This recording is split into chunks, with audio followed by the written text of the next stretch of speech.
All right, he's going to help you with your brackets, and Howie Schwab set to join us on loan from Fox Sports, their college basketball bracket expert.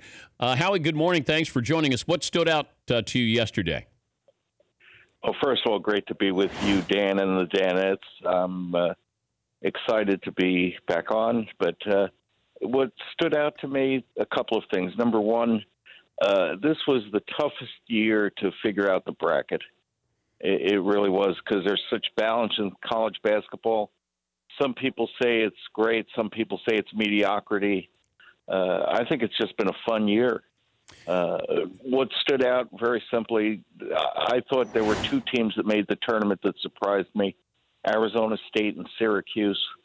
Arizona State got in because they beat Xavier and Kansas. They didn't get in because of the way they played down the stretch.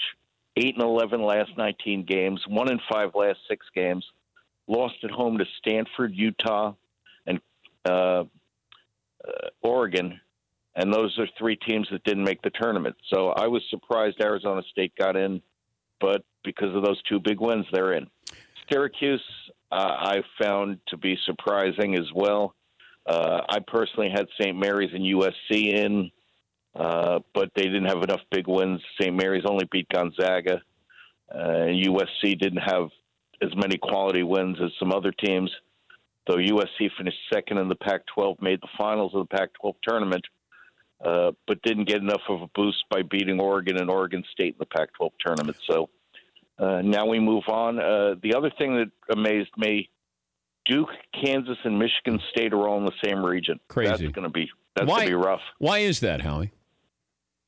Why is that? Well, because Michigan State's a 3 seed. The fact that the committee downplayed Michigan State is fascinating, because I personally think Michigan State can win the whole thing. Actually, I'm picking Michigan State to win the whole thing. I think that this week off will actually help them. The Big Ten tournament being played a little earlier this year, it's going to be interesting to see how that affects Michigan, Ohio State, and Michigan State, and Purdue. How did Oklahoma get in? Oklahoma got in because of strength of the body of work overall. Certainly not the way they finished, 4-11 in the last 15 games.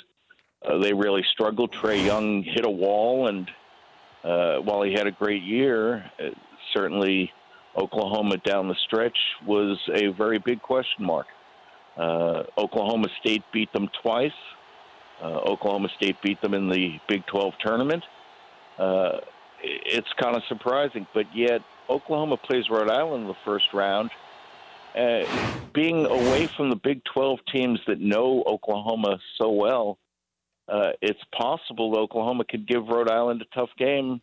It's an interesting matchup, though Rhode Island has a lot of veteran players, and they're looking to bounce back. They lost to Davidson in their tournament in the A-10.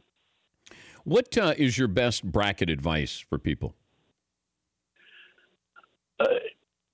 Don't overthink it, because a lot of times people look for the big upset. I think a lot of the times in the tournament you're going to see chalk end up coming through. There have been a few years where there have been a lot of surprises. I mean, the year Connecticut and Kentucky met in the final as 7 and 8 seeds was pretty wild. But I think that you're going to see a lot of chalk now come through, because it's college basketball.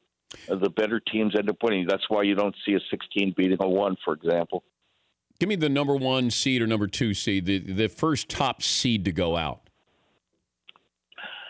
You know what? I think Kansas,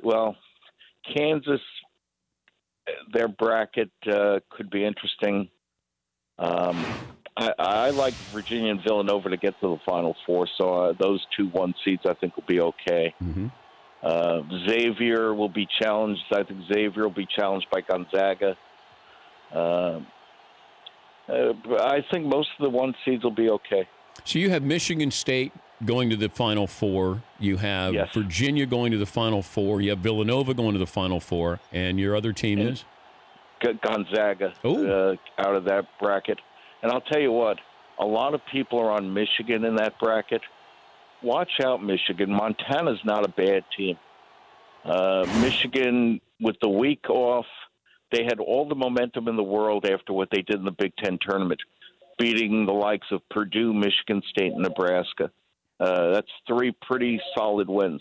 Nebraska's had a really good team that ended up in the NIT. Do you think it's just a coincidence, Howie, that you had these teams under investigation that were on the bubble that didn't make the tournament with USC and Oklahoma State, that they don't get in Louisville? Conspiracy theorists will definitely talk about that. And then you argue back Auburn and Arizona got seeded lower than some people thought. I thought Auburn was seeded right because Auburn unfortunately fell apart down the stretch. A lot of injuries. Arizona, I could see where they seeded them. I personally seeded them as a 3. They got seeded as a 4. That's okay. It's interesting. Oklahoma State, when you look at what they accomplished, you beat Kansas twice, you beat Oklahoma twice, you won at West Virginia, you beat Texas Tech, you beat Florida State on a quote-unquote neutral court, was in Florida. I think you can make a real good case because the argument of strength of schedule, well, they also played Wichita State and Arkansas, non-league too. So, I mean, Oklahoma State, I mean, if you want to penalize a team for not playing a tough schedule, fine. But Oklahoma State, the one criteria that killed them is RPI. Well, that's only a tool. I mean, look at what they accomplished. Beating Kansas twice is a great feat. No one else did that. I just look at what Oklahoma State did, and the committee comes up with criteria and then goes against the criteria. So to me, the committee can decide whatever they want. Oklahoma State fans have every right to be upset with this. St. Mary's and USC, I thought, also had a legit complaint. But, that's why college basketball is great. There are people who say, expand the tournament. No. All these teams should be in. No, absolutely not. 68 is just fine. Yeah. 68 is enough. I thought when they expanded from 64 to 68, I thought they were wrong. But you know what? It's okay at 68. It's fine. Howie, good to talk to you. We'll talk to you during the tournament. Now working for Fox Sports college basketball bracket expert Howie Schwab. Paulie wanted to know, is there a sports topic, a sports trivia topic that would be your wheelhouse that you would dominate? Well, college basketball. I love college basketball. I'm really passionate about that more as much as anything. I've really enjoyed being involved with college hoops. And, yeah, Paulie, I love the idea of walking around in jerseys. Do you what's your favorite college basketball trivia? Question. Oh, wow.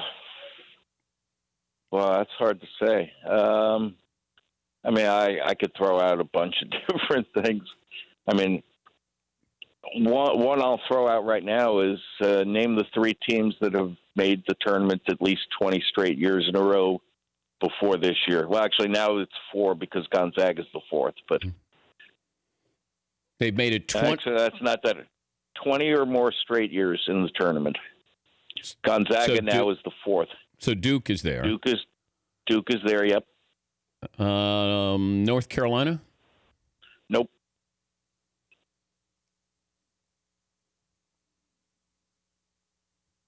Man, this is tough. Kentucky? Nope. Consecutive years, 20 or more. Okay. So this is tougher than I thought.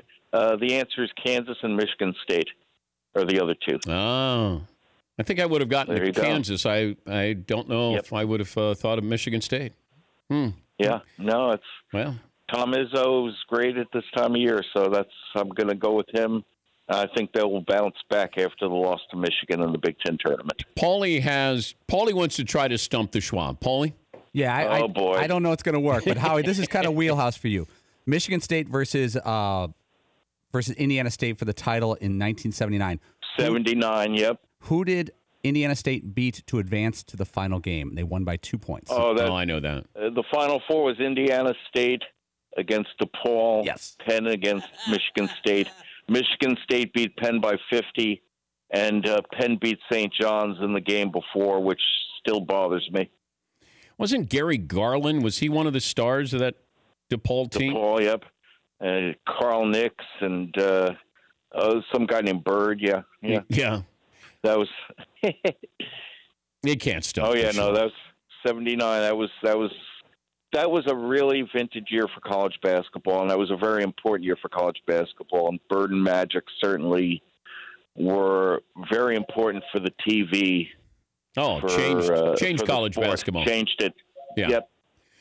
Hey, Howie, good to talk to you as always, and have fun during the tournament. Hey, Paulie, thanks for giving me an easy enough question. And Dan, I love being on, and thanks, guys. I appreciate it. That's Howie Schwab. Stump the Schwab. For more Dan Patrick Show, tune to Audience Channel 239 on DirecTV or download the Dan Patrick Show app.